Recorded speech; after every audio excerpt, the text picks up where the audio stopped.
ঘর থেকে এত দূরে এনে, সে মক্কা থেকে কত দূরে, আমাকে ঘর থেকে এত দূরে নিয়ে এসে আল্লাহ তুমি তোমার শত্রুদের হাতে আমাকে নষ্ট করলা। ইয়াতে হাজ্জুনি, যারা চতুর্দিক থেকে আমাকে পাথর মারতেছে। কি আবেগ তোমার মধ্যে, কি ভাষা, কি লাফস। ইলা আদুইন বাঈদিন ইয়াতাহাজ্জুনি, তুমি আমাকে আল্লাহ ঘর থেকে বের করে এত দূরে নিয়ে আসলা, শত্রুদের হাতে সমর্থ করলা, তারা আমাকে চতুর্দিক থেকে পাথর মারতেছে।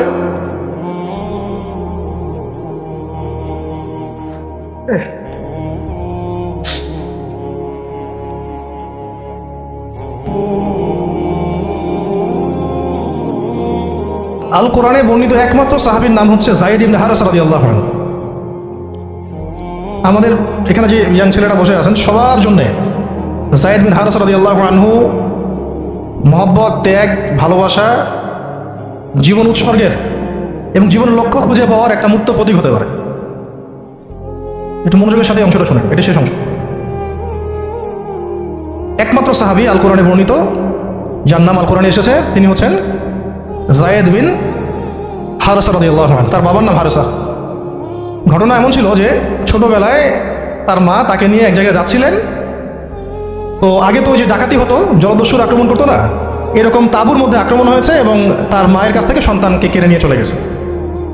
মায়ের জন্য কত কষ্টকর এটা, সন্তানের মহব্বত, এটা তো বাবা মারাই বুঝবে সন্তানের প্রতি মহব্বত কাকে বলে, সন্তানকে ছেড়ে থাকার কষ্ট, এটা যারা বাবা মা হয়েছেন তারাই তো বুঝবে। তো এদিকে বাবা মা পাগল প্রায়, সন্তানকে খুঁজে পাওয়া যাচ্ছে না, আর দস্যুরা তাকে নিয়ে ওকাস বাজারে বিক্রি করে দিয়েছে। বাজারে ওকাস, এটা ছিল মক্কায় একটা বাজার, ওখানে মেলা হতো, ওকাস ওখানে বিক্রি করে দিয়েছে। তো ঘটনাক্রমে তখন তার বয়স মাত্র কত হবে, 8 থেকে 10 বছর। ঘটনাক্রমে তাকে খরিদ করেছেন খাদিজা রাদিয়াল্লাহু আনহা। খাদিজা রাদিয়াল্লাহু আনহার আত্মীয়, খাদিজা রাদিয়াল্লাহু আনহার আত্মীয়। তখন কিন্তু নবী সাল্লাল্লাহু আলাইহি ওয়াসাল্লাম নবুয়ত পান নাই, মানে ওহী আসেনি এখনো, বিয়েও হয়নি এখনো। খাদিজা রাদিয়াল্লাহু আনহার সাথে এখনো বিয়ে হয় নাই। তো তার আত্মীয় তাকে কিনে নিয়ে আসছেন, এনে খাদিজা রাদিয়াল্লাহু আনহার খেদমতে দিয়ে দিয়েছে। খাদিজা রাদিয়াল্লাহু আনহার সাথে যখন নবী সাল্লাল্লাহু আলাইহি ওয়াসাল্লাম বিয়ে হলো তখন তো তার বয়স 40, আর আমাদের নবী সাল্লাল্লাহু আলাইহি ওয়াসাল্লামের বয়স 25। এটা বাংলাদেশে হইলে বাংলাদেশের মানুষ মেনে নিত না, তালাক করাই ছাড়তো অনলাইনের মাধ্যমে। কথা বুঝতে পারছেন? যদিও দুজন সুখী, যদিও ধরেন দুজন সুখী একে অপরকে পেয়ে। এখন যদি আমাদের এখানে কোনো ভাই 40 বছর বয়সের কোনো মেয়েকে বিয়ে করে, যার নিজের বয়স হচ্ছে 20 বা 25, সমাজই ওকে তালাক দেওয়া ছাড়বে, যদিও সে ওই মেয়ের সাথে সুখী। হ্যাঁ, বিয়ে কেন্দ্রিক যত জাহালাত এগুলোই দূর হয় না সমাজ থেকে এখনো। রাসূল সাল্লাল্লাহু আলাইহি ওয়াসাল্লামের সাথে বিয়ে হলো, বিয়ে হওয়ার পরে এমন হয় না যে আপনি কাউকে বিয়ে করেছেন এবং আপনার তাকে খুব পছন্দ হয়েছে, দুজনকে বেশ সন্তুষ্ট আর কি। তেমন আপনি চান না তাকে কিছু হাদিয়া দিতে, হাদিয়া তোফা দিতে মন চাবে না?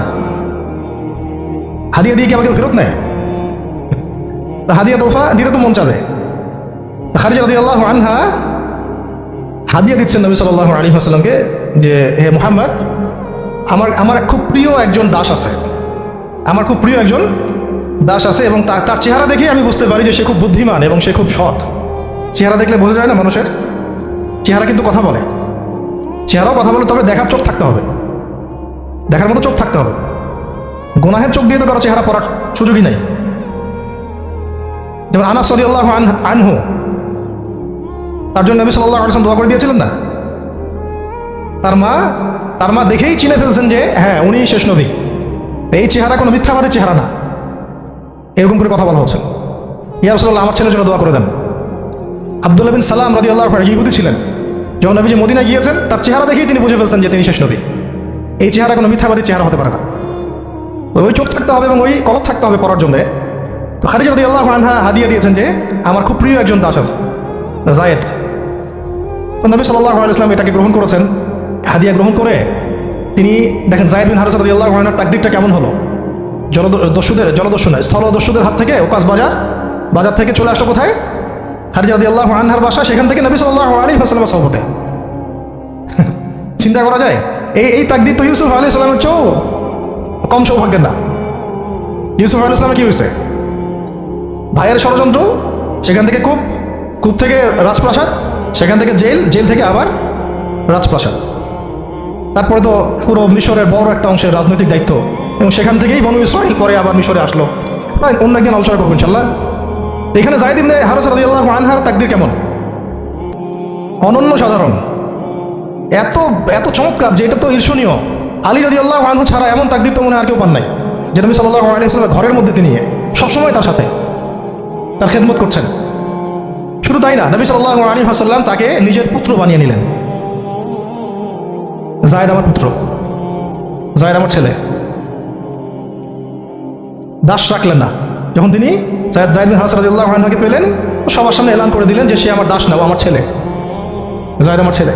নবী সাল্লাল্লাহু আলাইহি ওয়াসাল্লাম বলছেন যায়েদ আমার ছেলে, বলছেন যে আমি তাকে ভালোবাসি, ও আমাকে ভালোবাসে। অথবা একটাকে এভাবে আসছে যে আমি তার উত্তরাধিকারী, সে আমার উত্তরাধিকারী। যায়েদ বিন হারেসা রাদিয়াল্লাহু আনহুর লকব ছিল হিব্বু রাসূলিল্লাহ, রাসূল সাল্লাল্লাহু আলাইহি ওয়াসাল্লামের প্রিয় ভাজন, প্রিয় ভাজন। আর যায়েদ বিন হারেসা রাদিয়াল্লাহু আনহুর ছেলের নাম Usama bin Zaid, Usama bin Zaid. Zaid Zaid bin Haritha রাদিয়াল্লাহু আনহুকে একবার তিনি একটা সেনাবাহিনীর কাফেলার দায়িত্ব দিয়েছিলেন। কিছু কিছু সাহাবী আপত্তি করেছিলেন, বয়স কম, আরও যোগ্য সাহাবী আছে।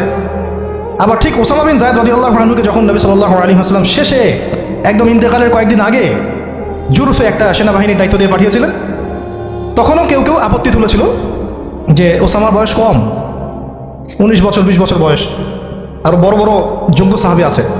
তখন নবী সাল্লাল্লাহু আলাইহি ওয়াসাল্লাম বলেছিলেন যে ইতিপূর্বে তোমরা যায়েদের ব্যাপারেও আপত্তি তুলেছিলে, আর আজকে তোমরা ওসামার ব্যাপারেও আপত্তি তুলছো। তোমরা জেনে রাখো তার বাবা এবং সে, মানে যায়েদ বিন হারেসা এবং ওসামা বিন যায়েদ, এই দুজনকে আমি ভালোবাসি। এই দুজন আমার প্রিয় ভাজন, এই দুজন আমার প্রিয় ভাজন। তো যায়েদ বিন হারেসা রাদিয়াল্লাহু আনহু এখানে বড় হতে লাগলেন। এক পর্যায়ে তো ওহী আসলো, ইসলাম কবুল করলেন। ইসলাম কবুল করার পরে, ইসলাম কবুল করার আগে একটা ঘটনা ছিল, ওইটা ভুলে গেছিলাম, দেরি হচ্ছে কি? আচ্ছা, ইসলাম কবুল করার আগে একবার তার বাবা মা তার খোঁজ পেয়েছিলেন। হজ করতে আসছেন কিছু মানুষ মক্কায়, তখন হজমরা ছিল বিকৃত, এসে দেখছে যে এই তো যায়েদ। তো ফিরে গিয়ে তার বাবাকে খবর দিছে, যায়েদকে দেখলাম মক্কায়, তো তার বাবা আসছেন হারেসা, ঠিক আছে। এসে চিনতে পারছেন আমার ছেলে। তো মুহাম্মদ সাল্লাল্লাহু আলাইহি ওয়াসাল্লামকে বলেছেন যে আমার ছেলেকে আমি কিছু মুক্তিপণের বিনিময়ে নিয়ে যেতে চাই। তো নবী সাল্লাল্লাহু আলাইহি ওয়াসাল্লাম বলেছেন ঠিক আছে, মুক্তিপণ লাগবে না, আমি আপনাদেরকে আরও সহজ একটা অপশন দিচ্ছি। আপনার ছেলেকে ডাকি, সে যদি আপনাদের সাথে যেতে চায় তাহলে কোনো টাকা পয়সা লাগবে না, এমনি নিয়ে যাবেন। যদি যেতে না চায় তাহলে আমার কিছু করার নেই। তখন তার বাবার সামনে তার ছেলেকে আনা হলো, বলা হলো যে ওনাদেরকে চিনতে পারো? হ্যাঁ, উনি আমার বাবা হারেসা, উনি আমার চাচা, উনি আমার মামা, এভাবে বলছেন। তো তার বাবা বলছেন যে আমার সাথে চলো বাসায়। সরাসরি বাবাকে বলে দিলেন যে আমি আপনার সাথে যেতে পারবো না, আমি মুহাম্মদ সাল্লাল্লাহু আলাইহি ওয়াসাল্লামের সাথে থাকতে চাই। বাবা বলছে এই কেমন কথা, নিজের বাবার সাথে যাবা না, নিজের বাবার পরিবারে যাবা না, বাবার ঘরে যাবা না, উনি তো তোমার আপন কেউ না। যায়েদ বিন হারেসা রাদিয়াল্লাহু আনহু বলছেন যে আমি তার মধ্যে এমন কিছু দেখেছি যে আপনারা কেউ দেখতে পারবেন না। এটা সম্পর্ক, মহব্বত, এগুলোকে সম্পর্ক বলে, মহব্বত বলে। অথচ কেউ কাউকে চিনে না, মানে কেউ কারোর সাথে কারো রক্তের সম্পর্ক নেই। নবী সাল্লাল্লাহু আলাইহি ওয়াসাল্লাম তাকে বললেন তখন যে যায়েদকে আমি মুক্ত করে দিয়েছি।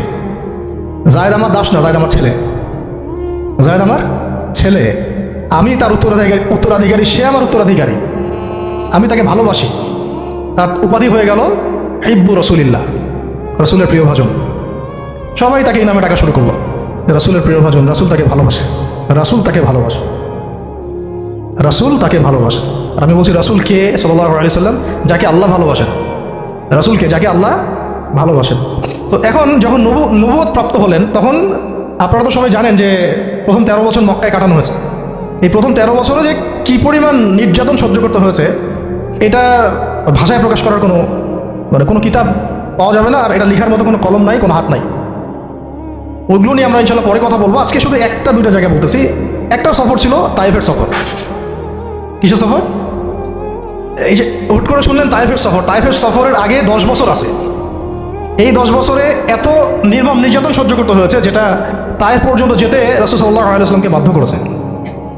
মক্কার অবস্থা কোন ঠাসা, মানে অত্যাচার হতে হতে হতে হতে এমন একটা অবস্থা, সাহাবীদেরকে চোখের সামনে শহীদ করা হচ্ছে। বেলাল রাদিয়াল্লাহু আনহুকে এইভাবে নির্যাতন করা হচ্ছে, সুমাইয়া রাদিয়াল্লাহু আনহাকে মেরে ফেলা হলো, শহীদ করা হলো। গরিব সাহাবীদেরকে নির্যাতনের স্টিম রোলার চালিয়ে দেওয়া হচ্ছে। এক পর্যায়ে বাধ্য হয়ে অনেক সাহাবী আবিসিনিয়াতে চলে গেলেন, ইথিওপিয়ায়। আবার 3 বছর নবী সাল্লাল্লাহু আলাইহি ওয়াসাল্লাম এবং বনু হাশিমকে বয়কট করা হলো, মনে আছে? একদম বয়কট করা হলো 3 বছর। গাছের ছাল পাতা খেয়ে সাহাবীরা থাকা শুরু করলেন।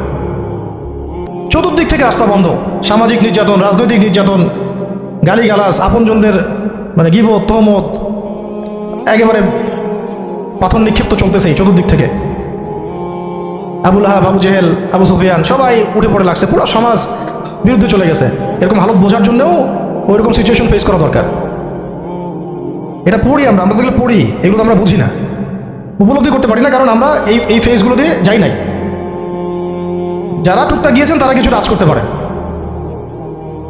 এবার এরকম একটা অবস্থায় যখন চতুর্দিক থেকে রাস্তাটা বন্ধ মনে হচ্ছে, তখন নবী সাল্লাল্লাহু আলাইহি ওয়াসাল্লাম তায়েফে গিয়েছিলেন, তায়েফের 3টা বড় বড় গোত্রকে দাওয়াত দিতে। উদ্দেশ্য হচ্ছে তায়েফবাসী যদি ইসলাম কবুল করতো, তাহলে মক্কার এই কুরাইশদের বিরুদ্ধে একটা বড় সাপোর্ট পাওয়া যেত। ঠিক আছে, এটা কিন্তু একটা হিজরত, এটাও কিন্তু একটা হিজরত। এর আগে একটা হিজরত হয়েছে আবিসিনিয়াতে, তায়েফেও। এটাতে ওই সাফল্যটা আসে নাই, তায়েফবাসী ইসলাম কবুল করে নাই। পরবর্তীতে আল্লাহ মদিনাবাসীকে কবুল করেছে। ওগুলো আমরা পরে আস্তে আস্তে আলোচনা আনবো ইনশাল্লাহ। আজকে শুধু এতটুকু বলছি তাইফের কথাটা। এইখানে সময়টা চিন্তা করবেন, এই সময়টা ছিল জুন জুলাই মাস, জুন বা জুলাই মাসের মতো অবস্থা। মানে মানে কাঠ ফাটা রোদ বলতে আমরা যা বুঝি, প্রচণ্ড রোদ, প্রচণ্ড গরম, মরুভূমির উত্তপ্ত একটা অবস্থা। এই অবস্থায় মক্কা থেকে তায়েফের ডিস্টেন্স হচ্ছে প্রায় 100 কিলোমিটার, প্রায় 100 কিলোমিটার। যারা তায়েফে গিয়েছেন তারা হয়তো জানবেন, এটা পাহাড়, মানে মাটির নিচ থেকে তায়েফ শহরটা দেখা যায়। এই যে পাহাড়ের গা বেয়ে যে উঠতে হয়, এখন তো গাড়ি আসছে, গাড়ির যুগ, এই গাড়ি দিয়ে উঠতেও এই নিচ থেকে উপর পর্যন্ত 40 কিলোমিটার, পাহাড়ের গা বেয়েই 40 কিলোমিটার রাস্তা এইভাবে সফর করে করে করে করে তায়েফের শহরের উপরে পৌঁছাতে হয়। এই কাজটা নবী সাল্লাল্লাহু আলাইহি ওয়াসাল্লাম তার সময় করেছেন পায়ে হেঁটে, তাও জুন জুলাই মাসের মতো উত্তপ্ত অবস্থায়, গরমের অবস্থায়। এবং এই সফরে নবী সাল্লাল্লাহু আলাইহি ওয়াসাল্লামের সাথে মাত্র একজন সাহাবী ছিলেন, সেই সাহাবীর নাম যায়েদ ইবনে হারেসা রাদিয়াল্লাহু আনহু, আর কেউ না, রাসূলের প্রিয় ভাজন। তাহলে বুঝতে পারছেন কত কত কাছের সম্পর্ক। আর কেউ না, কোনো সাহাবী না, যায়েদ ইবনে হারেসা রাদিয়াল্লাহু। ঠিক যেমন গারে সাওরে কেউ নাই, কোনো সাহাবী নাই, কে আছেন? আবু বকর রাদিয়াল্লাহু আনহু। আয়েশা রাদিয়াল্লাহু আনহা বলতেন মাঝে মাঝে যে যদি রাসূল সাল্লাল্লাহু আলাইহি ওয়াসাল্লাম জীবিত থাকতেন, তাহলে যায়েদ ইবনে হারেসা রাদিয়াল্লাহু আনহুকে মনে হয় তিনি তার পরবর্তী স্থলাভিষিক্ত হিসেবেই ঘোষণা করে দিয়ে যেতেন। এত ভালোবাসতেন তিনি তাকে, মনে হতো যেন যায়েদ ইবনে হারেসা রাদিয়াল্লাহু আনহুকে তিনি পরবর্তী স্থলাভিষিক্ত করে দিয়ে যাবেন, এত ভালোবাসতেন। যখন যায়েদ ইবনে হারেসা কোনো সফর থেকে ফিরতো, আমি, আয়েশা রাদিয়াল্লাহু আনহা বলছেন, আমি রাসূল সাল্লাল্লাহু আলাইহি ওয়াসাল্লামকে এত মানে কি একটা বলছে গ্রিটিংস বলি না আমরা, অভিবাদন, এত ব্যস্ত হয়ে অস্থির হয়ে আলিঙ্গন করতে দেখি নাই যেমনটা যায়েদ ইবনে হারেসার ক্ষেত্রে তিনি করতেন। বহু সফরে তিনি তাকে পাঠিয়েছেন সারিয়া অভিযানে। সারিয়া মানে যে সফরগুলোতে আমাদের নবীজি নিজে যান নাই, কিন্তু সাহাবীদেরকে পাঠিয়েছেন কোনো সামরিক অভিযান, এটাকে বলা হয় সারিয়া। আর গাজওয়া হচ্ছে এমন যুদ্ধ যেখানে নবীজি নিজে গিয়েছেন, অ্যাজ এ কমান্ডার উপস্থিত ছিলেন। তো একবার একটা সফর থেকে যায়েদ ইবনে হারেসা রাদিয়াল্লাহু আনহু এসেছেন। আয়েশা রাদিয়াল্লাহু আনহা বলছেন তার গায়ে, আমাদের নবীজির গায়ে 70টা কোনো রকম ধাগা ছিল, উপরে পোশাক নাই, মানে গায়ের উপরের পোশাকটা তিনি পরেনি নাই। এই অবস্থাতে তিনি আয়েশা রাদিয়াল্লাহু আনহার ঘরে ছিলেন। ওইখানে এসে যায়েদ ইবনে হারেসা রাদিয়াল্লাহু আনহু নক করেছেন দরজায়। ওই অবস্থায় তিনি উঠে গিয়ে যায়েদ ইবনে হারেসা রাদিয়াল্লাহু আনহুকে আলিঙ্গন করা শুরু করলেন, কপালে চুমু দেওয়া শুরু করলেন, আমার প্রিয় ভাজন আসছে। ওই সাহাবীকে সাথে নিয়ে তিনি সফর করছেন তায়েফে। তায়েফে যাওয়ার পরে 3টা গোত্রনেতা ছিল ওখানে, অনেক বড় কথা তো আমি অল্প করে বলছি সময় সংক্ষিপ্ততার কারণে। একটা গোত্রনেতার নাম হচ্ছে আব্দে ইয়ালাইল। এর আন্ডারে বহু মানুষ ছিল, যদি সে ইসলাম কবুল করতো তাহলে ওই সবাই ইসলাম কবুল করতো, সে করে নাই। একটা গোত্রনেতার নাম ছিল আব্দে মাসউদ, তার আন্ডারে বহু মানুষ ছিল এবং ধনী ধনী বড় বড় ধনী ব্যবসায়ী, রাজনীতিবিদ, সে ইসলাম কবুল করে নাই। আরেকটা লোক ছিল, তার নাম হাবিব বিন আমর, এই 3 নাম্বার গোত্রনেতা। তো সেও ইসলাম কবুল করে নাই। ইসলাম কবুল না করার কারণে এই 3টা গোত্রনেতার কাছ থেকে, আপনারা কি মনে করছেন একদিন দাওয়াত দেওয়া হয়েছে? প্রায় 1 মাস নবী সাল্লাল্লাহু আলাইহি ওয়াসাল্লাম এই তায়েফের এই ময়দানে ছিলেন, দাওয়াতের ময়দানে। কোনো কিতাবে আসে 10 দিন, কোনো কিতাবে আসছে 15 দিন, 17 দিন, কিন্তু অ্যাপ্রক্সিমেটলি 1 মাস। এটা বিভিন্ন সিরাতের কিতাবে আসছে। এই একটা মাস তায়েফে থাকা, খাওয়া দাওয়া তো আল্লাহ ভালো জানেন কি হয়েছে। তার সাথে একজন মাত্র সাহাবী দরজায় দরজায় দাওয়াত দেয়া, এবং সবাই দাওয়াত রিফিউজ করলো। বড় বড় 3টা গোত্র নেতাও রিফিউজ করে দিল। শুধু যে রিফিউজ করলো তা না, বরং এমন টিটকারি শুরু করলো, এমন ব্যঙ্গাত্মক আচরণ শুরু করলো, শেষ পর্যন্ত ওই এলাকার যত ছোকরা ছিল, যুবক, তরুণ, কিশোর, কিশোরী না, কিশোরী বেশি আসছে বর্ণনায়, এদেরকে লেলিয়ে দেওয়া হলো, সবার হাতে পাথর উঠিয়ে দেওয়া হলো যে এই ব্যক্তি মাজনুন, নাউজুবিল্লাহি মিন যালিক। মাজনুন মানে পাগল, এই ব্যক্তি কাযযাব, এই ব্যক্তি মিথ্যাবাদী, এই ব্যক্তি সাহের, এই ব্যক্তি জাদুকর। কাকে বলা হচ্ছে? সবাই মিলে পাথর মারো তাকে, নাউজুবিল্লাহি মিন যালিক। দৃশ্যটা একটু চিন্তা করেন। 10 বছর মক্কায় দাওয়াত দেওয়ার পর চতুর্দিক থেকে কুরাইশদের নির্যাতন, নিপীড়ন, শারীরিকভাবে, মানসিকভাবে, আত্মিকভাবে, সামাজিক বয়কট, 3 বছর গাছের ছাল পাতা খেয়ে পাহাড়ের পাতাতলে জীবন কাটানো বনু হাশেমের। আবার আমল হুজন হয়ে গেছে, ওই একই বছরে কয়েকদিনের মধ্যেই চাচা আবু তালেব ইন্তেকাল করেছেন, খাদিজা রাদিয়াল্লাহু আনহাও ইন্তেকাল করেছেন। কি অবস্থা, কি অবস্থা ওই সময় চিন্তা করে, কি কষ্টের সময়, কি রকম কষ্টের সময় আমরা তো উপলব্ধি করতে পারবো না। আমরা তো গাজাবাসীর কষ্ট উপলব্ধি করতে পারি না, রাসূলুল্লাহ সাহাবীদের কষ্ট কি উপলব্ধি করতে পারবো? এই অবস্থায় আশার আলো নিয়ে তায়েফে যাওয়া, সেখানে গিয়ে যে 1 মাস এই মেহনত করার পর এই অবস্থা, সমস্ত ছোকরাটা পাথর মারা শুরু করলো। কি পাথর মারার সেই গতি, যেখানে পাথর মারা হয়েছে ওই জায়গা আমরা দেখে আসছি আলহামদুলিল্লাহ। কি পাথর মারার গতি, এমন পাথর মারা হচ্ছিল যে রাসূল সাল্লাল্লাহু আলাইহি ওয়াসাল্লামের মানে গায়ে লেগে রক্ত বের হতে হতে সেই রক্ত দিয়ে পায়ের যে জুতাটা আছে এই জুতাটা আটকে গেছে, এইভাবে জুতা খোলা যাচ্ছে না। রাসূলুল্লাহ সাল্লাল্লাহু আলাইহি ওয়াসাল্লাম পা থেকে জুতা খোলা যাচ্ছে না, রক্তে আটকে গেছে। আর মানুষ বলছে পাগল, মিথ্যাবাদী, হ্যাঁ জাদুকর, জিনে আসর করছে, মানুষ বলতেছে এগুলা। রাজনৈতিক ক্ষমতা চাই মনে হয়, হ্যাঁ অর্থ চাই মনে হয়, দুনিয়ার জৌলস মনে হয় চায়, আমাদের ঐক্য বিনষ্ট করতে আসছে। মারো একে, মেরে বিদায় করো এখান থেকে। কোন পর্যায়ে গেলে মানুষ এই কাজ করতে পারে, কি পরিমাণ ক্ষোভ থাকলে মানুষ এই কাজটা করতে পারে? আর কার এগেন্স্টে করছে? আল্লাহর প্রিয় হাবিব, যার জন্য আল্লাহ পাক ফিরদাউস রেখেছেন, মাকামে মাহমুদ রেখেছেন, যার সুপারিশ ছাড়া আমরা মনে হয় না জান্নাতে কেউ যেতে পারবো, অসম্ভব। যার সুপারিশ ছাড়া বিচার শুরুই হবে না কিয়ামতের মাঠে, হিসাব নিকাশ শুরুই হবে না, জান্নাত তো বহু দূরের কথা, জান্নাতের দরজাও খোলা হবে না যিনি আগে না ঢোকা পর্যন্ত। তাকে মানুষ এভাবে মারা শুরু করলো, রক্ত ঝরতে গেছে। এই সময়ে এই সাহাবী সাঈদ ইবনে হারিস রাদিয়াল্লাহু আনহু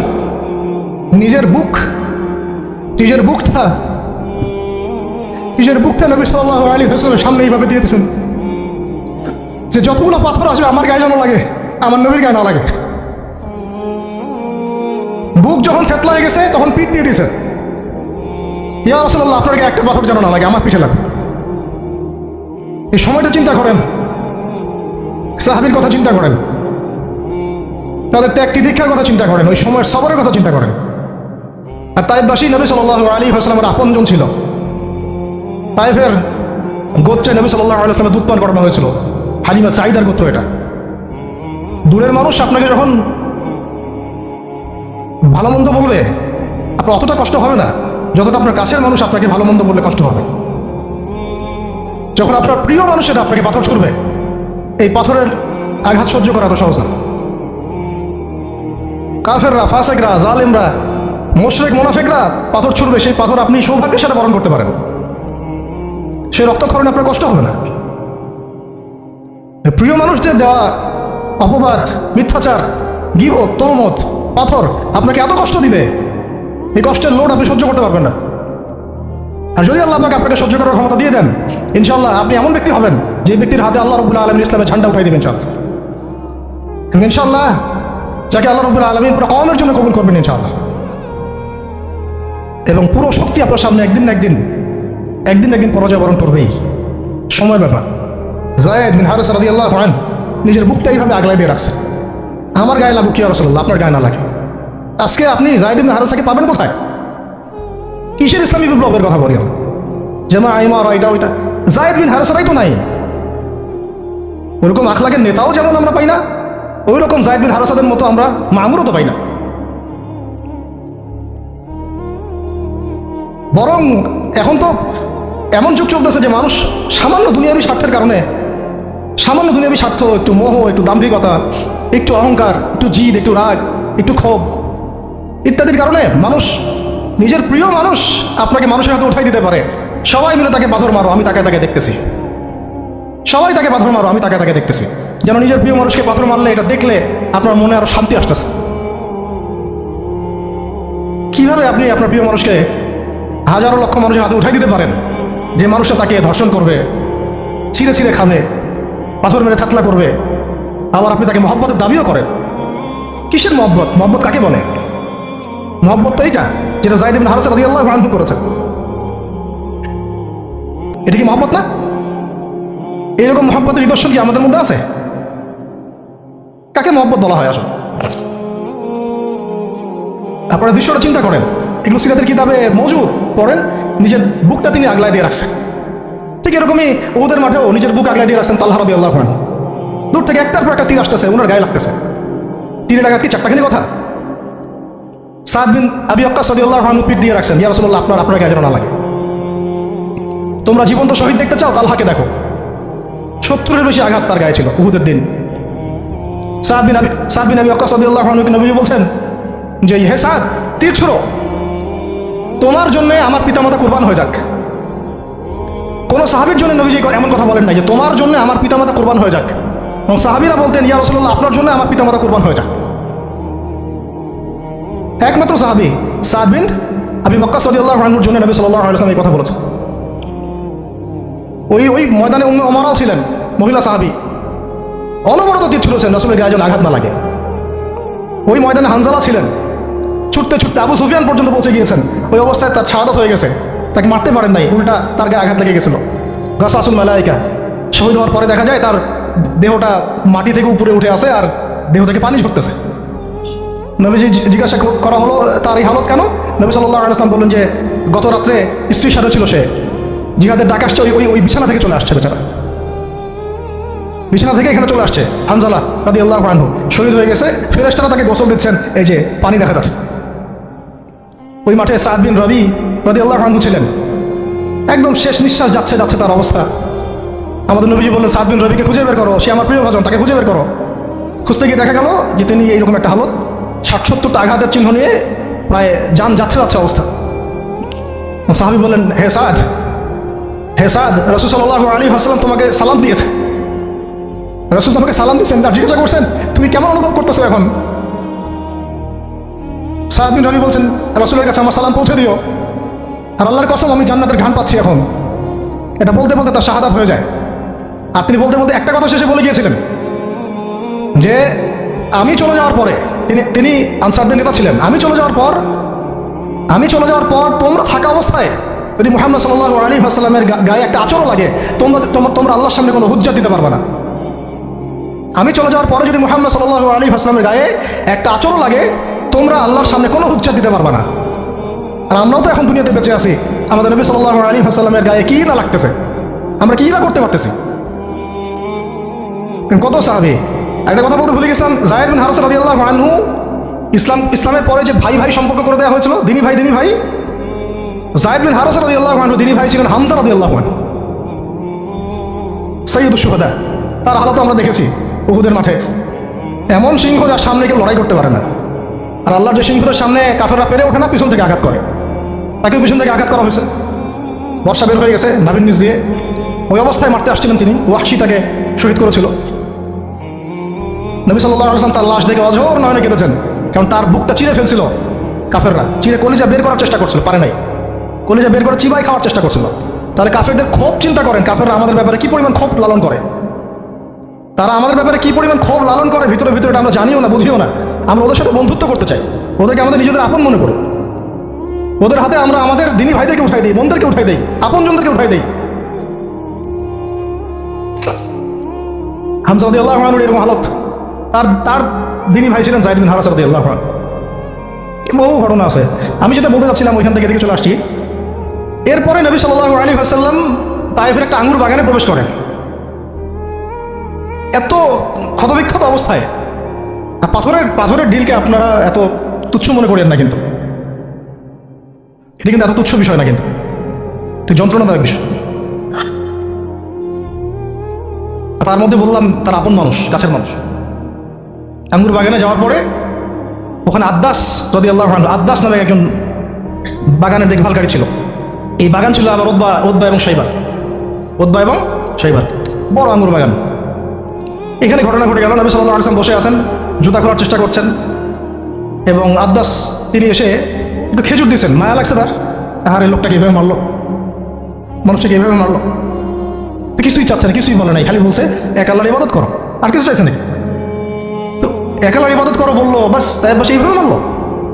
আর মানবে না তো মারলো কেন? ও বেচারের কাছে খারাপ লাগছে, দাওয়াত কবুল করবে না তো মারলো কেন? লাঞ্ছিত করার কি দরকার ছিল? কবুল না করলে চলে যাবে, বা কবুল না করলে তারা ফিরাই দিবে, মারার কি দরকার আছে? তার মায়া লাগছে খুব, সে এসে কিছু খেজুর দিছে খাইতে, পানি দিছে খাইতে। ওই অবস্থায় নবী সাল্লাল্লাহু আলাইহি ওয়াসাল্লাম পানির গ্লাস নিয়ে খেজুর নিয়ে বিসমিল্লাহির রহমানির রহিম, বিসমিল্লাহ বলছেন। বিসমিল্লাহ শুনে সে আদ্দাস, তার খুব ভালো লাগছে যে এই শব্দটা আপনি কোথা থেকে পেলেন। তো নবীজি তাকে জিজ্ঞাসা করছেন, তোমার নাম কি? আদ্দাস। কোথায় থাকো? আমি নিনওয়ার নামক একটা জায়গা থেকে আসছি। এটা শুনে নবী সাল্লাল্লাহু আলাইহি ওয়াসাল্লাম বলছেন যে, ও আচ্ছা, তার মানে তুমি আমার ভাই ইউনুসের এলাকার মানুষ। তুমি আমার ভাই ইউনুসের এলাকার মানুষ। আপনি কিভাবে ইউনুসকে চিনেন? ইউনুস আমার ভাই, নবীগণ সবাই বৈমাত্রিক ভাই, আমি আল্লাহ রসুল, সেও আল্লাহ নবী। তখন তিনি ইসলাম কবুল করেন। আদ্দাস রাদিয়াল্লাহু, তার নামে ওখানে এখন মসজিদ আছে। হ্যাঁ, ওখানে আপনারা গিয়ে দেখবেন মসজিদ আছে। এই জায়গায় যায়েদ বিন হারেসা রাদিয়াল্লাহু আনহুর ভূমিকাটা দেখেন। এবার নবী সাল্লাল্লাহু আলাইহি ওয়াসাল্লাম ওই জায়গায় বসে দোয়া করতেছেন। এটা শেষ অংশ, দোয়া করতেছেন।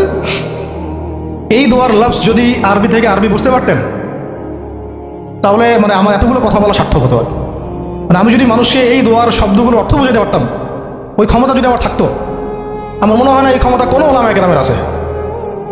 আমার মনে হয় না এই ক্ষমতা কোনো ওলামায়ে কেরামের আছে যে এই দোয়ার শব্দগুলো আওয়ামকে বুঝাই দিবে, এক্স্যাক্টলি সেই ফিলিংস এবং ইমোশন বুঝাবে, এমন ক্ষমতা আমাদের কাউকে দেওয়া হয় নাই। শুধু এই অনুভূতিগুলো বোঝার জন্য হলেও আরবি শেখা দরকার আপনাদের, আমাদের সবারই। এগুলো অনুভূতিগুলো বোঝার জন্য হলেও আমাদের আরবি শেখা দরকার। মোনাজাতে মাকবুল কিতাবেও দোয়াটা আছে। নবী সাল্লাল্লাহু আলাইহি ওয়াসাল্লাম রক্তাক্ত অবস্থায়, ক্ষতবিক্ষত অবস্থায়, তার পাশে যায়েদ বিন হারেসা রাদিয়াল্লাহু আনহু, তারা আল্লাহ রাব্বুল আলামিনের কাছে দোয়া করতেছেন। এই দোয়াটার নাম হচ্ছে মাজলুমের দোয়া, দুর্বলের দোয়া। কিসের দোয়া? দুর্বলের দোয়া। দোয়ার শব্দগুলো এমন ছিল, আল্লাহুম্মা ইন্নাকা তাসমাউ কালামি, আল্লাহুম্মা ইন্নাকা তাসমাউ কালামি, হে আল্লাহ, নিশ্চয়ই আপনি আমার কথা শুনছেন। আমাদের নবীজি বলছেন, আল্লাহুম্মা ইন্নাকা তাসমাউ কালামি, আল্লাহ আপনি নিশ্চয়ই আমার কথা শুনছেন। ওয়া তারা মাকানি, এবং আমার যে মাকান, আমার অবস্থা আপনি দেখছেন। ওয়া তা'লামু সিররি ওয়া আলানিয়াতি, আল্লাহ আপনি আমার বাইরের অবস্থাও জানেন, ভিতরের অবস্থাও জানেন। আমার বাইরের হালত আপনি জানেন, ভিতরের হালত আপনি জানেন, প্রকাশ্য অবস্থা আপনি জানেন, গোপন অবস্থা আপনি জানেন। তা'লামু সিররি ওয়া আলানিয়াতি লা ইয়াখফা আলাইকা শাইউন মিন আমরি, আমার কোনো কাজই আপনার কাছে গোপন না। আসলে আমার কি হালত, কি অবস্থা, আমার উপর দিয়ে কি গেছে, কি গেল, কি প্রকাশ্য, কি গোপন, কি সত্য, কি মিথ্যা, আল্লাহ আপনি সব জানেন। বলা কথা না বলা কথা সব আপনি জানেন। তা'লামু সিররি ওয়া আলানিয়াতি লা ইয়াখফা আলাইকা শাইউন মিন আমরি। এরপরে নবীজি বলছেন, ওয়ানাল বাঈসুল ফাকিরুল মুস্তাগীথুল মুস্তাজির আল ওয়াজিলুল মুশফিকুল মুকির আল মু'তারিফু বিযামবি। এক একটা শব্দ কিভাবে বুঝাবো আপনাদেরকে, আমার কাছে ভাষা নেই।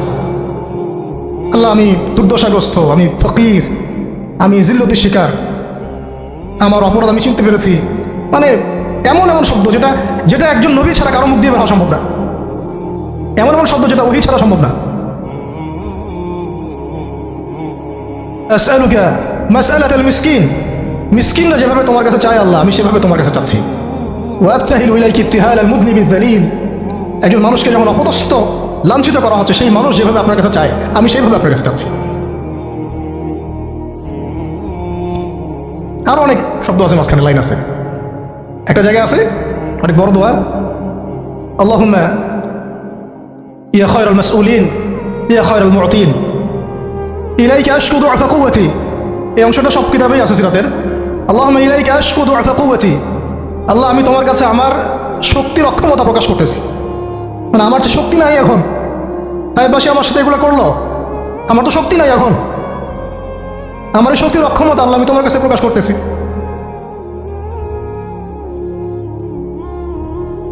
ইলাইকা আশকু দুআফা কুওয়াতি, আমার শক্তির যে কুওয়াতের অক্ষমতা, দুর্বলতা আমি তোমার কাছে প্রকাশ করতেছি।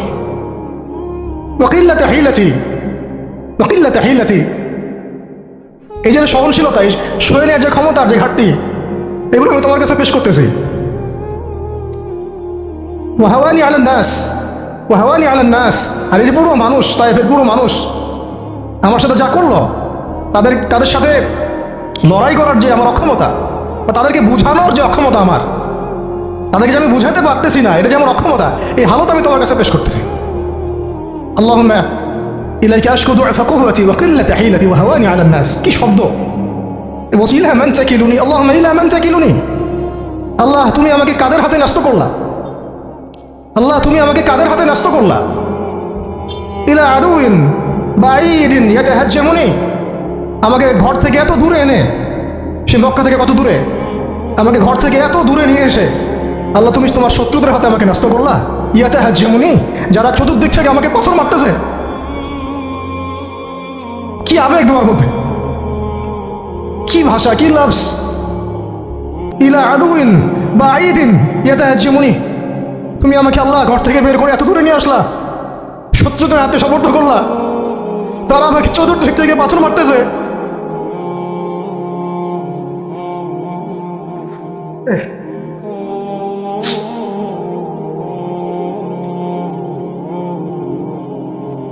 আম্মি লা করিবিন মাল্লাকতাহু আমরি, পরে নবীজি বলছেন আম্মি লা করিব, নাকি আমাকে কাছের মানুষদের হাতে নিয়ে আসছো আল্লাহ, আল্লাহ তুমি কি আমাকে কাছের মানুষদের হাতে উঠাই দিয়েছ।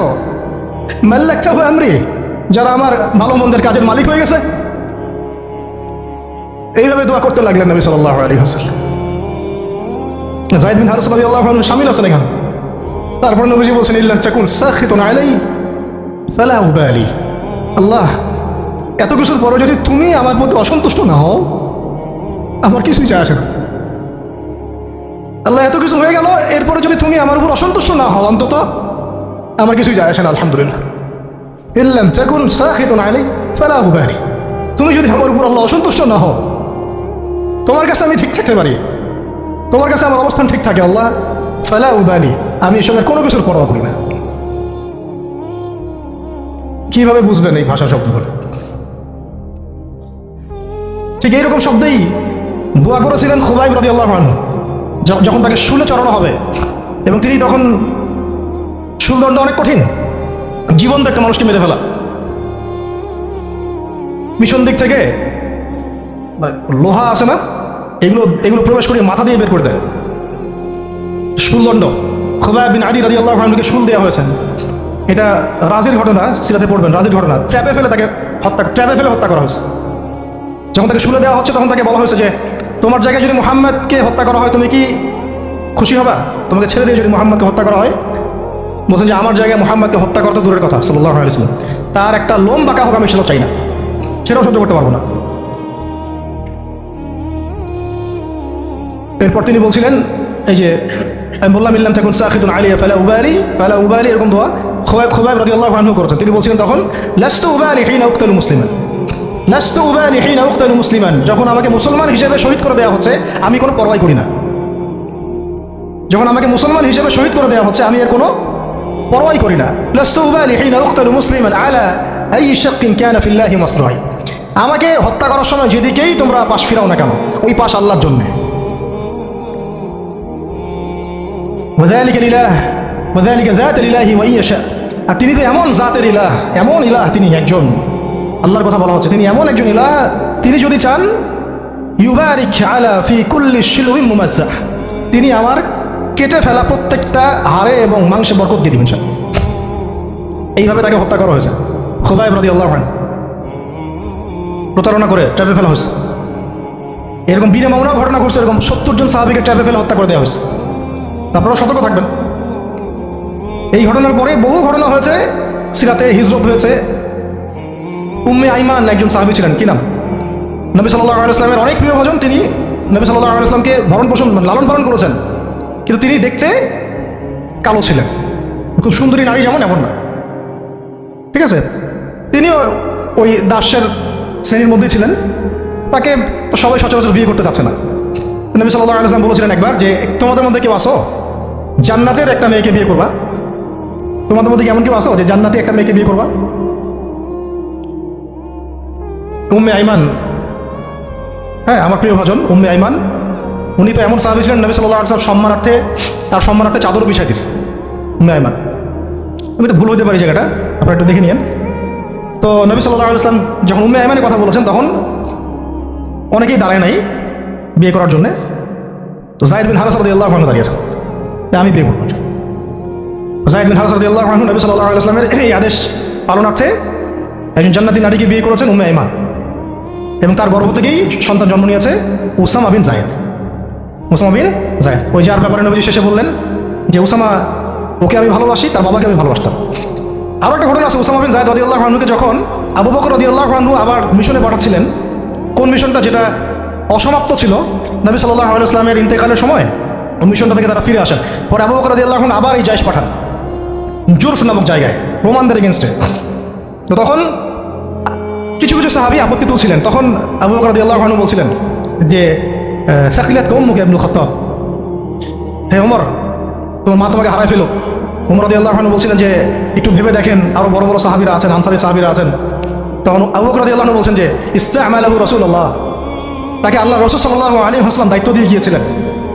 ওয়া আনতা তা'মুরুনি আন আনজিহা, আর আনজিহু, আর তুমি আমাকে আদেশ করতেছো যে আমি তাকে স্থলাভিষিক্ত করব? তুমি ফিরে যাও, প্রস্তুতি গ্রহণ করো, সাহাবীদেরকে বলো প্রস্তুতি নিতে, তার ওসামার জায়সে যাবে।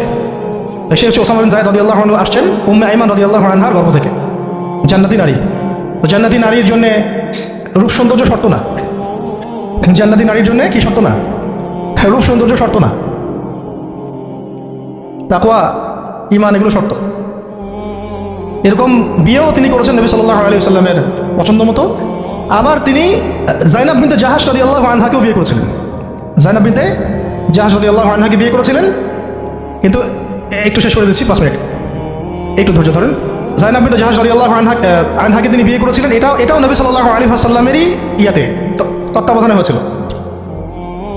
নবী সাল্লাল্লাহু আলাইহি ওয়াসাল্লাম যায়নাব বিনতে জাহাশ রাদিয়াল্লাহু আনহাকে বলেছিলেন যে যায়েদকে বিয়ে করো, যায়েদ আমার অনেক প্রিয় ভাজন। আর যায়নাব বিনতে জাহাশ রাদিয়াল্লাহু আনহা আল্লাহ নবীর ফুফাতো বোন ছিলেন, যে বোনকে বিয়ে দিয়েছেন যায়েদ বিন হারেসা রাদিয়াল্লাহু আনহুর সাথে। কিন্তু দাম্পত্য জীবনে মানে স্টেবিলিটি ছিল না, দাম্পত্য জীবনে একদম নির্ঝঞ্ঝাট ছিল না জীবনটা, একটা সমস্যা হচ্ছিল। কারণ যায়েদ রাদিয়াল্লাহু আনহু গোত্রগতভাবে কি ছিলেন? দাস।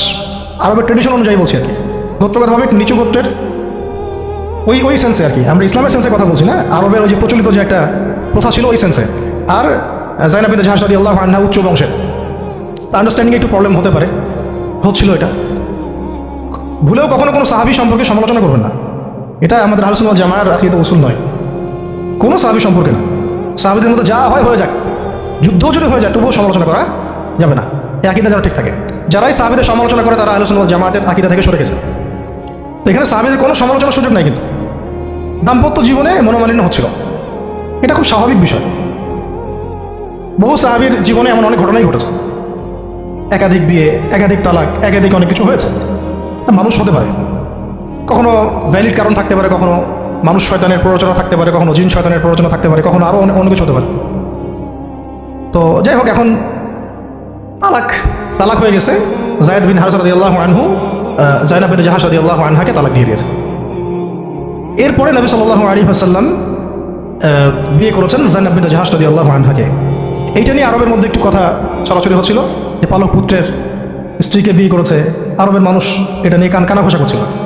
তখন আল্লাহ রাব্বুল আলামিন আয়াত নাযিল করেছিলেন, সূরা আহজাবের মধ্যে আছে, মুহাম্মদ সাল্লাল্লাহু আলাইহি ওয়াসাল্লাম তোমাদের মধ্যে কোনো পুরুষের পিতা নন, মা কানা মুহাম্মাদুন আবা আহাদিন মির রিজালিকুম ওয়ালাকিন রাসূলুল্লাহি ওয়া খাতামান নবী।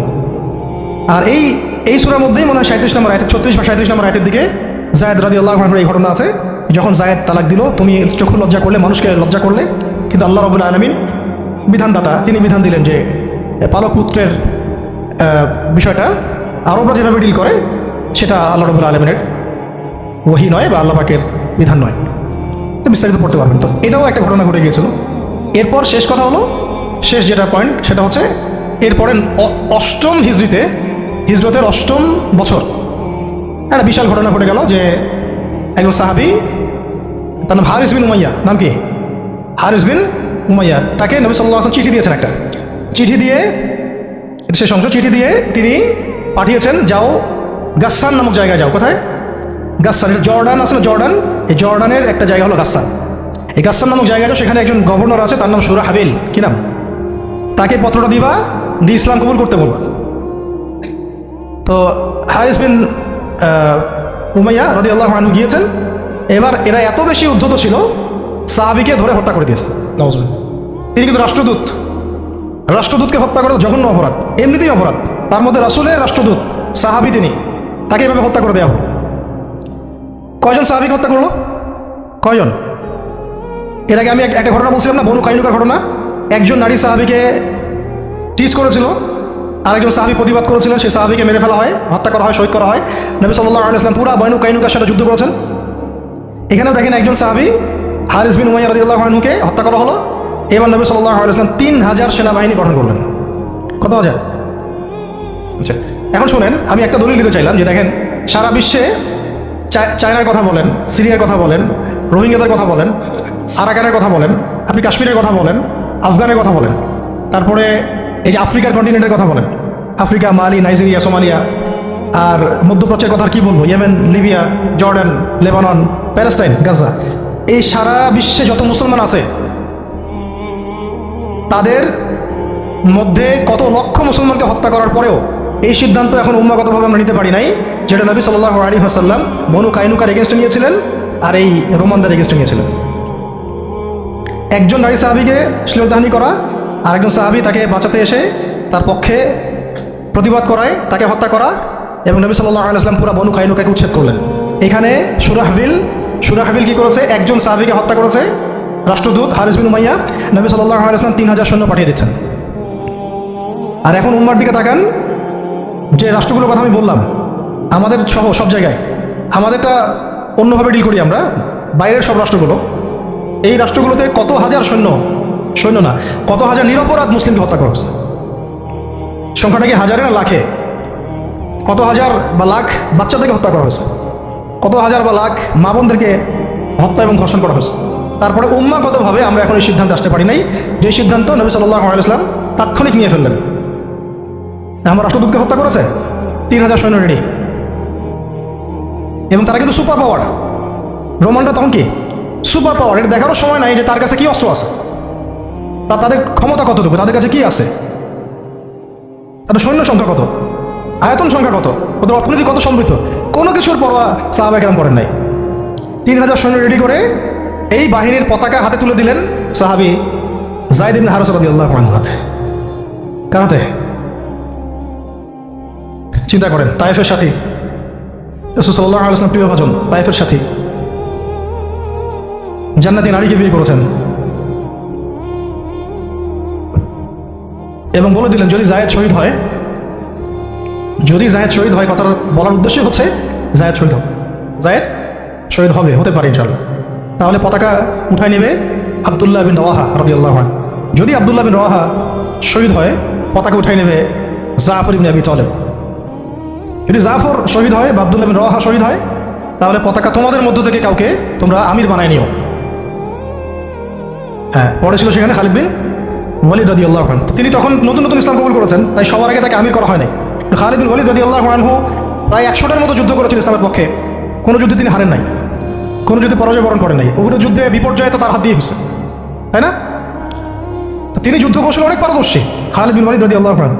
এখানে আমরা ফোকাস করতেছি একজন সাহাবীর দিকে, বাকি অন্য ঘটনা ইনশাআল্লাহ অন্যদিন হবে, আজকে শেষ করে দিচ্ছি। যায়েদ ইবনে হারেসা রাদিয়াল্লাহু আনহু হাতে পতাকা দেওয়া। হ্যাঁ, তিনি গেলেন, ওখানে যখন যাওয়ার পরে দেখলেন যে সুবহানাল্লাহ, কোথায় আমরা 3000, আর এদের মধ্যে তো রোমান সৈন্যই 1 লাখ। রোমান সৈন্য হচ্ছে 1 লাখ সৈন্য, এটা কোনো যুদ্ধ হয় নাকি? 1 লাখ সৈন্য একদিকে 3000 সৈন্য দাঁড়ায় আছে, এটা কোনো যুদ্ধ হয় কখনো? এই যুদ্ধ, এরকম সৈন্য সংখ্যা থাকলে, এরকম কুওয়াতের ব্যাপার থাকলে, কোনো স্কলারশিপ অফ ইসলামও এখন বলবে না যে ওদের সাথে যুদ্ধ করা যায়। কোনো আলেমও মনে হয় ভুলেও ফতোয়া দিবে না যে তাদের সাথে যুদ্ধ করা যায় যেতে পারে। তোমরা কি পাগল হয়েছো তাদের সাথে যুদ্ধ করতে যাও? ওদের 1 লাখ, তোমাদের 3,000। মনে তো হয় কেউই হয়তো এই ফতোয়াটা দিবে না, যেটা এটা হতেও পারে। ইসরায়েলে এত পাওয়ার, তোমরা কিসের জন্য হামাসের পক্ষে কথা বলো? আমেরিকা এত বড় সুপার পাওয়ার, তালেবানরা পারবে ওদের সাথে? এরকমই তো কথা চলতেছে সবাই, না? বাংলাদেশের মুসলমান, পাকিস্তানের মুসলমান, আফগানের মুসলমানদের কি আছে? ভারতের এত বড় বড় পারমাণবিক অস্ত্র আছে। ভাবটা তো এইরকমই, না? এবং এগুলোকে হিসাব কিতাব করে অনেকেই, অনেক কাফেররা বলে বলো, মানে ফাসেকরা বলে বলো, মোরতাদরা বা রামবাম প্রগতিশীল, এরা তো যা ইচ্ছা তাই বলেই। ওদের কথা আমরা কখনো দেখিও না। কিন্তু ইসলামপন্থী বহু মানুষও বলে যে তোমরা তো সুইসাইড করতে চাচ্ছ, সুইসাইড অ্যাটেম্প্ট হবে এটা। ওরা এত শক্তিশালী, আমাদের কিছুই নাই, অর্থনীতি দুর্বল, জনবল দুর্বল, আমাদের সংখ্যা দুর্বল, অস্ত্র দুর্বল।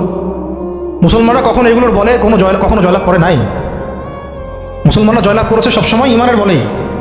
এটা ছিল মূল হাতিয়ার। তারপরে যুগের প্রয়োজনে আধুনিকতার প্রয়োজন আছে, সেটা ইমান বিবর্জিত না, ইমানটা সবার আগে। ইমানই তো পরাজয়, অস্ত্র দিয়ে তো আর কিছু করতে পারবেন না। এখন যদি আমাদেরকে পারমাণবিক বড় বড় অস্ত্র দিয়ে দেওয়া হয়, তবুও তো মনে হয় যুদ্ধের পথে কেউ হাঁটতে চাবে না, জিহাদের পথে কেউ হাঁটতে চাবে না। বলবে যেটা তো সুইসাইড অ্যাটেম্প্ট হবে। ওরা তো ন্যাটো তো এতগুলো দেশের সমন্বয় গঠিত, ইসরায়েলের সাথে তো এত কান্ট্রি আছে, তোমরা সাথে কারা আছে? ইসরায়েলের সাথে এত বড় বড় কান্ট্রি তো আছেই, 50টা, 60টা, 70টা। হামাসকে তো এখনো নির্মূল করতে পারলো না, পারছে? আমেরিকার সাথে তো এত বড় বড় রাষ্ট্র ছিল, তালেবানদেরকে তো নির্মূল করতে পারে নাই। তো মিসাল তো এখনো দেখা যায় পৃথিবীর বুকে। জাতিগতভাবে আমরা ওই জায়গায় হাঁটতেই পারি নাই, ওই পথে আমরা হাঁটতে পারি নাই। শুধু দাওয়াত দিয়ে সারা বিশ্বে খিলাফা কায়েম হবে না। যারা বলে দাওয়াতই একমাত্র মেহনত, শুধুমাত্র দাওয়াত দিয়ে সারা বিশ্বে খিলাফা কায়েম হবে না, ইসলামী ইমারা কায়েম হবে না। আপনারা 100 বছর দাওয়াত দিতে থাকেন, ইমারা কায়েম হবে না। শুধু দাওয়াত দিয়ে রাসূল সাল্লাল্লাহু আলাইহি ওয়াসাল্লাম একেবারে আরব আজম এইটা জয় করেন নাই, দাওয়াতের সাথে জিহাদও ছিল। হ্যাঁ, এটা আলাদা আলোচনা যে এটা শর্ত কি হবে, প্রস্তুতি কি হবে, উসুল কি হবে, এটা আলোচনা করতে চাইলে আলোচনা হতে পারে। আলোচনার তো জায়গায় রাখেন নাই আপনারা, সব তো বন্ধ, তো দরজাই বন্ধ। বরং এগুলো নিয়ে যারাই 2-4টা কথা বলছে, ওরা তো শেষ, সমাজই ওদেরকে মেনে নেয় নাই। ইসলামপন্থী ভাই বোনরাই মেনে নেয় নাই, কাফেররা মানা তো বহু দূরের কথা। কাফেররা তাদের মাথার দাম নির্ধারণ করছে। কিন্তু আস্তে আস্তে বিশ্ব দিকে যাবেই, আমরা চাই আর না চাই, আমরা চাই আর না চাই, ওয়ার্ল্ডের দিকে যাবে, আখিরুজ্জামানের দিকে যেতে থাক। তো আল্লাহ পাক আমাদের নসিবে যদি এটা থাকে এবং আমাদের উপরে যদি এটা কোনো না কোনোভাবে অবধারিত হয়ে যায়, আল্লাহ পাক আমাদেরকে কুওয়াতের সাথে অংশ নেওয়ার তৌফিক দেন। এবং সব দিক থেকে, আধ্যাত্মিকভাবে, ইমানের দিক থেকে, আমলের দিক থেকে, আখলাকের দিক থেকে, সমাজের দিক থেকে, জ্ঞানের দিক থেকে আল্লাহ পাক ওই রকম চেতনা এবং প্রস্তুতি আমাদের মনের মধ্যে দান করে দেন। প্রস্তুতি তো আগে মনের বিষয়। তো শেষ করতেছি, এবার এই যায়েদ ইবনে হারেসা রাদিয়াল্লাহু আনহু এখানে আলোচনা হচ্ছে, আমরা কি যুদ্ধ কালকে করব, নাকি মদিনা থেকে সৈন্য পাঠাতে বলবো, নাকি আমরা অন্য কোনো পথে যাব, নাকি ব্যাকফুটে যাব, নাকি পত্র পাঠাবো রাসূলকে জানাবো বিষয়টা। তো দেখা গেল পরের দিন সৈন্য 1 লাখ না, সৈন্য 2 লাখ সৈন্য, আরও গাসসানি গোত্রের বিভিন্ন জায়গা থেকে আরবরা আসছে, আরও 1 লাখ। এবার ফতোয়া কোন জায়গায় যাইতো? আমরা হইলে ফতোয়া যাইতো একটা জায়গায়, এখান থেকে পালাই হিজরত করো, এখান থেকে পালাই হিজরত। তোমরা কি জানো না নিজের জান বাঁচানো ফরজ? আর সুবহানাল্লাহ, এমন একটা ব্যাপার জানেন, শয়তানও কোরআন হাদিস থেকে দলিল দিতে পারে। হ্যাঁ, আমার অভিজ্ঞতা থেকে আমি দেখছি, আমার অভিজ্ঞতা থেকেও দেখছি একটা, যে একজনকে বলা হচ্ছিল যে এইটা না আপনার আমার মাঝে চুক্তি হয়েছে, হ্যাঁ, তো এই চুক্তি মানতে আপনার অসুবিধা কোথায়? সে বলতেছে যে এই চুক্তি যখন হয়েছে তখন আমি বুঝতে পারি নাই কোনটা ঠিক কোনটা বেঠিক, এখন বুঝতে পারছি যে এটা ঠিক ছিল না। আর হাদিসে আছে মুমিন এক গর্তে যেন 2 বার না যায়। আমাকে হাদিস দিয়ে দলিল দিয়ে দিল, কি বুঝলেন? এমন একটা অবস্থা যে দলিল কোরআন হাদিস থেকে এখন মনে হয় শয়তানও দেওয়া দিতে পারে। আল্লাহ পাক আমাদেরকে হেফাজত করেন। তো আলেমদের সংস্পর্শে থাকতে হয় এই কারণেই, তাহলে আমরা বুঝতে পারবো না যে আসলে কোনটা পরিশুদ্ধ দলিল, গ্রহণযোগ্য দলিল। শেষ কথা হচ্ছে, এবার দেখা গেল 2 লাখ সৈন্য, এখানে আলোচনা হচ্ছে যুদ্ধ হবে কি হবে না। একজন সাহাবী আব্দুল্লাহ বিন রওয়াহা, যিনি কমান্ডার ছিলেন পরে, তিনি বললেন, তিনি এমন একটা জ্বালাময়ী বক্তব্য দিলেন, ওই বক্তব্য শুনে সাহাবায়ে কেরাম একদম ডিটারমাইন্ড হয়ে গেলেন যে কালকে যুদ্ধ হবে। আমরা চিঠিও পাঠাচ্ছি না, আমরা ফিরেও যাচ্ছি না মদিনা থেকে, আমরা ব্যাকআপ, আমাদের সৈন্য দরকার নেই। বিশাল বক্তব্য ছিল, এটা সিরাতের কিতাবে আছে, শুধু এতটুকু বলতেছি। উনি দুটো লাইন বলেছেন স্পেশালি। একটা হলো যে, হে আমার ভাইরা, আমরা কি উদ্দেশ্যে বাসা থেকে বের হয়েছি আজকে? আমরা কি অর্জনে বের হই নাই? সাহাবীরা বলছেন হ্যাঁ। যদি আমরা কালকে যুদ্ধ করি এবং শহীদ হই, তাহলে আমরা জান্নাতে হুরিন আইনদের সাথে আমাদের মঞ্জিল, আমাদের আমাদের বাসস্থান ইনশাআল্লাহ অবধারিত হয়ে যাবে। আর যদি আমরা গাজী হই, তাহলে আমরা সারা জীবন আল্লাহর কাছে সম্মানিত থাকব। আর যদি আমাদের দেহকে কেটে দ্বিখণ্ডিত করে ফেলা হয়, তো এটার জন্যই তো আমরা বাসা থেকে বের হয়েছি। এরকম কয়েকটা কথা উনি বললেন, অল্প কথা। কোনো সাহাবী আর দ্বিতীয় কোনো বাক্য ব্যয় করলেন না। ঠিক আছে, কালকে যুদ্ধ হবে। এমন রক্তক্ষয়ী যুদ্ধ হয়েছে, এই 2 লাখের এগেনস্টে 3000 নিয়ে সৈন্যদেরকে এমনভাবে বিন্যাস করেছেন সাহাবায়ে কেরাম যে ওদের চোখে মনে হচ্ছিল যে মুসলিমরা অনেক। খালিদ বিন ওয়ালিদ রাদিয়াল্লাহু আনহু বলছেন যে ওই দিন শুধু আমার হাতেই 9টা তরোয়াল ভেঙে গেছে। আর কাফেরদেরকে মারতে মারতে মারতে মারতে এমন একটা অবস্থা হয়েছে আমার 9টা তরোয়াল ভেঙেই গেছে। তাহলে কতজন কাফেরকে তিনি জাহান্নামে পাঠাইছেন সেটা আপনারা চিন্তা করেন। শেষে ছোট নাকি একটা ইয়ামানের চাকু ছিল, ওই ছোট একটা চাকু দিয়ে আমি যুদ্ধ করছি। এটা বলছেন কে? খালিদ বিন ওয়ালিদ রাদিয়াল্লাহু আনহু। প্রথমে পতাকা যায়েদ বিন হারেসা রাদিয়াল্লাহু আনহু হাতে ছিল। ওনার ঘোড়া উনি ছুটিয়েছেন, শত্রু বাহিনীর যে এই সারিগুলো, কাতারগুলো, এটাকে ভেদ করে সামনে চলে গেছেন। তার যতগুলো আঘাত সবগুলো দেহের সামনের দিকে বেশি, পিছনের দিকে নাই। পিছন থেকে আক্রমণ করতে তাকে পারতেছে না। আর যে মানুষ তায়েফের বুকে পাথর নিয়ে এখানে আসছেন, যে মানুষের জীবনে এত চড়াই উতরাই চলে গেছে, এবং যে মানুষ তার প্রিয়তমাকেও ছাড়তে হলো, সেই মানুষের জন্য শাহাদাত আছে সৌভাগ্যের আর কি হতে পারে, আর কাঙ্ক্ষিত আর কি হতে পারে? দুনিয়া তো তার দেখা শেষ, তিনি তো এখন চাচ্ছেন জান্নাতে যেতে। এই মাঠ থেকে যেন তিনি ফিরতেই চাচ্ছেন না। আর যেহেতু নবী সাল্লাল্লাহু আলাইহি ওয়াসাল্লাম বলেছেন যদি যায়েদ শহীদ হয় তাহলে তুমি পতাকা নিও, তো তিনি তো জানেন তিনি আর ফিরবেন না। আর কোনো সাহাবী ফেরার জন্য কখনো ময়দানে যান নাই। তিনি সেখানে শহীদ হয়ে যান। তার গায়ে প্রায় 50টা আঘাতের চিহ্ন ছিল। দূর থেকে একটা বর্ষাও কিন্তু খুব কঠিন বিষয়। একটা লোহার বর্ষা গায়ের ভিতর ঢুকে যাওয়া এত চারটাখানি কথা না, এর চেয়ে তো বুলেট লাগাও সহজ মনে হয়। একটা বর্ষা ঢুকে যাওয়া, আর সেই অবস্থায় যান চলে যাওয়া, এইভাবে তার শাহাদাত হলো। যায়েদ বিন হারেসা রাদিয়াল্লাহু আনহুর নাম ইতিহাসে অমর হয়ে থাকলো। এরপর পতাকা হাতে নেন আব্দুল্লাহ বিন রাওয়াহা রাদিয়াল্লাহু আনহু। তার ব্যাপারে ইনশাআল্লাহ আরেকদিন কথা হবে। তিনি তো নিজের ঘোড়ার পা কেটে ফেলছেন। তিনি এবং জাফর ইবনে আবি তালিব রাদিয়াল্লাহু আনহু, তারা ঘোড়ার পা কেটে ফেলছেন যাতে ঘোড়ায় চড়ে পালিয়ে যাওয়ার কোনো সুযোগ চিন্তাও মাথায় না আসে।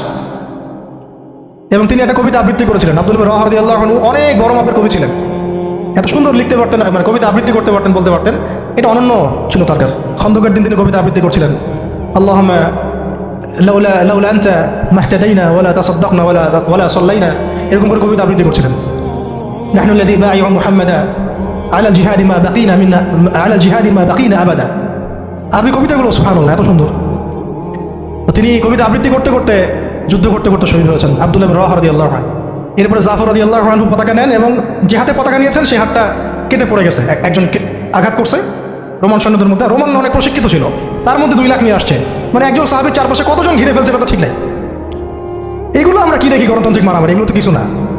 ওটা তো সম্মুখ সমরের ব্যাটল ফিল্ড ছিল, সম্মুখ সমরের ব্যাটল ফিল্ড। এখন কি মিসাইল মারা হয় দূর থেকে, এক জায়গা থেকে মিসাইল মারছে আরেক জায়গায় গিয়ে পড়তেছে। কাপুরুষের যুদ্ধ এগুলো তো কাপুরুষের যুদ্ধ। এটা ছিল সম্মুখ সমর ব্যাটল, এটাই ছিল ব্যাটল। একজনকে মিনিমাম এখানে 50 জনের সাথে ডিল করতে হচ্ছে। আর চিন্তা করেন সাহাবীরা কি পারদর্শী ছিলেন যুদ্ধে, কি পরিমাণ সাহসী ছিলেন, কি পরিমাণে তারা দুরন্ত ছিলেন, হ্যাঁ, কি পরিমাণে তারা দুঃসাহসী ছিলেন। শুধু সাহসী বলে ভুল হবে, দুঃসাহসী ছিলেন। কি শৌর্যবীর্য ছিল, আর কি পরিমাণ কৌশল ছিল তাদের কাছে, আর কত প্রশিক্ষিত স্কিল ছিলেন তারা, যে একাই 10 জন 20 জন 50 জনকে বার্তা দিতেন। তো আর আমাদের তো সব যুদ্ধ আর ফেসবুকে, আর কি যত কাজ সব ফেসবুকে।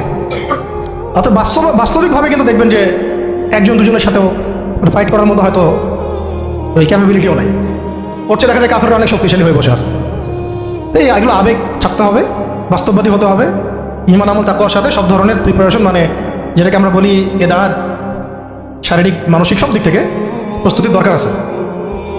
আর এটা মুসলিম রাষ্ট্রের সেনাবাহিনীর কাজ, মুসলিম রাষ্ট্রের সেনাবাহিনী, অন্যান্য ফোর্সেরও কাজ এগুলো। তাদেরকে তো এইসব চেতনা কখনো মনে শোনানোই হয় না। যা শুনে তারা হয়তো সেটা ব্যক্তিগতভাবে তারা শোনে। সিস্টেম তো এরকম না, সিস্টেম তো তাদেরকে এইসব জাজবায় কখনো উদ্বুদ্ধই করবে না যে আপনারা একটা ভালো প্রফেশনে আছেন, যদি এই প্রফেশনের দিক থেকে অনেস্ট থাকতে পারেন, সৎ থাকতে পারেন, আল্লাহর জন্য যুদ্ধ করতে পারেন, শহীদ হয়ে যাবেন। এটা কি বলা হয়? বরং বলা হয় এমন জাতিসংঘের মিশনে যান, ওখানে গেলে টাকা পাবেন। আর ওই মিশন কাফেরদের পক্ষে, মুসলমানদের বিরুদ্ধে মুসলমানকে লাগাই দেয় আগে, ওদের ভাড়াটে সৈন্য হিসেবে কাজ করায়। আমাদের শক্তি তারা নিচ্ছে, আমাদের জনবল নিচ্ছে, নিয়ে আমাদের এগেনস্টেই প্রয়োগ করতেছে। আল্লাহ পাক আমাদের ভাইদেরকে বুঝ দেন, ইনশাল্লাহ ভাইরাও বুঝবে একদিন একদিন। এই বুঝ ঠেকে রাখা যাবে না, এই হেদায়েত, এই বুঝ, এই আলোগুলো কেউ ঠেকে রাখতে পারবে না। আল্লাহ দিল থেকে দিলে ছড়াই দেবেন ইনশাল্লাহ। কোনো কিছু করে কোনো লাভ হবে না, মানে কোনো কিছু করেই কোনো লাভ হবে না। কাউকে দমায় দেওয়া, থামায় দেওয়া, কোনো জাতিগোষ্ঠীকে নির্মূল করা, রাজনৈতিক আগ্রাসন, অর্থনৈতিক স্যাংশন, কিছু করে লাভ হবে না। এই আলো এবং এই জজবা, এই আগুন দিল থেকে দিলে আল্লাহ জ্বালাই দিবেন ইনশাল্লাহ। এটা জাস্ট সময়ের ব্যাপার, শুধু সময়ের ব্যাপার এগুলা। শেষমেশ আরেকটা হাতে যখন পতাকা নিয়েছেন তিনি, এই হাতটাও কেটে পড়ে গেছে। ওই অবস্থা চিন্তা করেন, তখন তিনি বুকের সাথে পতাকাটাকে এভাবে জড়ায় ধরে রাখছেন। কে? জাফর ইবনে আবি তালহা রাদিয়াল্লাহু আনহু। ব্যাস, তারপরে কাফের কয়েকজন এসে তাকে দ্বিখণ্ডিত করে ফেলে। জর্ডানে এখনো তাদের রওজা কবর এখনো আছে, তাদের কবর এখনো ওখানেই আছে, মোতার প্রান্তরেই আছে। এইভাবে মুসলিমদের মধ্যে শহীদ হয়েছে মাত্র 12 জন সাহাবী। মাত্র 12 জন সাহাবী শহীদ হয়েছেন এই যুদ্ধে, মোতার যুদ্ধে। আর আমি তো বললাম খালিদ ইবনে ওয়ালিদ রাদিয়াল্লাহু আনহু একাই 9টা তরোয়াল ভাঙছেন। এরপরে পতাকা হাতে নেন খালিদ ইবনে ওয়ালিদ রাদিয়াল্লাহু আনহু, এবং তিনি এমনভাবে সাহাবীদেরকে ফাংশন করেছেন যে যুদ্ধও করছেন, আবার ব্যাকফুটেও আসছেন, আবার সামনে যান, আবার পিছনে আসেন, সামনে শূন্য পিছনের শূন্য সামনে, ডানেরটা বামে, বামেরটা ডানে। ওরা হকচকায় গেছে, মনে করছে যে মনে হয় অনেক ফোর্স মনে হয় পিছন থেকে আসতেছে। আর আল্লাহ পাকের সাহায্য তো আছেই, ফেরেশতা নাজিল করে আল্লাহ সাহায্য করেন। ওদের মনে আল্লাহ ত্রাস সৃষ্টি করে দিয়েছেন, ভয়। আল্লাহ পাক কাফেরদের মনে ভয় সৃষ্টি করে দিয়েছেন। তো ওরা আর সামনে আসার সাহস পায়নি। আস্তে আস্তে এই বাহিনী পিছাতে মদিনা পর্যন্ত চলে আসে। মুতার বিশাল ঘটনা, মুতার যুদ্ধ। এই যুদ্ধে আমরা যায়েদ ইবনে হারিসা রাদিয়াল্লাহু আনহুকে দেখলাম, সেই তায়েফের সাথী, সেই ছোটবেলার সাথী, পালক পুত্র, সেখান থেকে মুক্ত হয়ে হিব্বু রাসূলিল্লাহ, হ্যাঁ, রাসূলের শানে, রাসূলের সম্মান, ভালোবাসার প্রমাণ দেওয়ার জন্য নিজের বুক উজাড় করে দিয়েছেন। পিঠ দেখেন নাই, বুক উজাড় করে দিয়েছেন। যাকে মহব্বত করেন তাকে একা ছেড়ে দেন নাই, যাকে মহব্বত করেন তাকে একা ছেড়ে দেন নাই যে সবাই পাথর মারুক আর সে থাকলা হয়ে যাক, বিধ্বস্ত হয়ে যাক, ক্ষতবিক্ষত হয়ে যাক। বরং তিনি মহব্বতের পরিচয় দিয়েছেন এইভাবে যে নিজের গায়ে আঘাত নিয়েছেন, আঘাতগুলো নিজের গায়ে নিয়েছেন, তাও সরে যান নাই, দায়িত্ব থেকে অবহেলা করেন নাই। প্রকৃতপক্ষে এটাই হলো মহব্বতের পরিচয়। এমন মহব্বত যদি তাকদীরের নসিব হয়, অবশ্যই দুনিয়াতে আপনারা যে কেউ সৌভাগ্যবান। আর যদি এটা নসিব না হয়, এটাও একদিক থেকে আপনি সৌভাগ্যবান যে আপনি দুনিয়ার আসল হাকিকত বুঝতে পেরেছেন যে পরকালটা ঠিক এমনই হবে, পরকালটা ঠিক এমনই হবে, কবরটা এমনই হবে, হাসরটা এমনই হবে, মিজানটা এমনই হবে, পুলসিরাতটা এমনই হবে। ইয়াউমা ইয়াফিরুল মারউ মিন আখিহি ওয়া উম্মিহি ওয়া আবিহি ওয়া সাহিবাতিহি ওয়া বানিহি লিকুল্লি ইমরিন মিনহুম ইয়াউমাইযিন শা'নুন ইউগনি। সেদিন প্রত্যেকেই যার যার নফস নিয়ে থাকবে। শেষ কথা হচ্ছে, রাসূল সাল্লাল্লাহু আলাইহি ওয়াসাল্লামের কাছে এই খবরগুলো আসতে থাকলো যে যায়েদ শহীদ হলো, জাফর শহীদ হলো, আব্দুল্লাহ ইবনে রাওয়াহা শহীদ হলো। নবী সাল্লাল্লাহু আলাইহি ওয়াসাল্লাম ছুটে গিয়ে যায়েদ রাদিয়াল্লাহু আনহুর ছোট্ট মেয়েকে কোলে নিয়েছেন, নিয়ে কান্না শুরু করছেন। সাহাবীরা বলছেন, ইয়া রাসূলুল্লাহ, আপনিও কান্না করেন? নবীজি বলছেন, এটা রহমত, আল্লাহর রহমত। আল্লাহ যাকে ইচ্ছা তাকে এই রহমত দেন, কাঁদতে পারাটাও রহমত। এরপরে নবীজি একটা দোয়াও করতেন এই সময়, না মানে নবীজি একটা দোয়াও করতেন প্রায়, আল্লাহুম্মা উরযুকনি, আল্লাহুম্মা ইজআলনি, না আল্লাহুম্মা উরযুকনি, একটু দেখতে হবে এই শব্দটা। আইনাইনি হাত্তালাতাইন তাসকিয়ানিল কলবা বিযুরুফিদ দাম'i মিন খাশিয়াতিক ক্বাবলা আন তাকুনা দুমু'ু দামান ওয়া আদরাসু জামরা। আল্লাহ আমাকে এমন দুটো চোখ দিও যে চোখ দুটো কাঁদতে পারে এবং সেই চোখের পানি দিয়ে কলব পর্যন্ত সিক্ত হয়ে যায়। ওই দিন আসার পূর্বেই, যেদিন চোখের পানি রক্তে পরিণত হবে আর দাঁতের মাড়িগুলো আগুনে পরিণত হবে। কি ওয়ার্ড দেখছেন, কি শব্দ খেয়াল করছেন? ওই দিন আসার পূর্বেই আল্লাহ, যেদিন চোখের পানি পরিণত হবে রক্তে আর দাঁতের মাড়ি পরিণত হবে আগুনে, অঙ্গারে। তো এরপরে জাফর রাদিয়াল্লাহু আনহু অন্যান্য সাহাবীদের বাচ্চাদেরকে তিনি আদর করতে লাগলেন। রাসূল সাল্লাল্লাহু আলাইহি ওয়াসাল্লাম তো অনেক নরম দিলের মানুষ ছিলেন, রাহমাতুল আলামিন। উনি তো রাতের বেলা তাহাজ্জুদে নামাজ পড়লেও বাচ্চাদের মতো কান্না করতেন। এখন একটু পরে মুচকি হাসলেন এটা শেষ কথা। একটু পরে মুচকি হাসলেন আকাশের দিকে তাকিয়ে। সাহাবীরা বললেন, ইয়া রাসূলুল্লাহ সাল্লাল্লাহু আলাইহি ওয়াসাল্লাম, আপনি হাসছেন কেন? নবী সাল্লাল্লাহু আলাইহি ওয়াসাল্লাম বললেন যে আমি দেখলাম যে ফেরেশতাদের সাথে জাফর বিন আবু তালেব রাদিয়াল্লাহু আনহুকে আল্লাহ রাব্বুল আলামিন জান্নাতে একটা উঁচু মাকাম দিয়েছেন এবং সেখানে সে উড়ে বেড়াচ্ছে এবং ফল খেয়ে বেড়াচ্ছে। আর আল্লাহ রাব্বুল আলামিন তার ওই কেটে যাওয়া দুই হাতের বদৌলতে বিনিময়ে আল্লাহ পাক তাকে দুইটা পাখা দিয়ে দিয়েছে। এরপর থেকে তার নাম হলো জাফর আত-তৈয়ার। জাফর আত-তৈয়ার। এগুলো ছিল দুনিয়ার হাকিকত।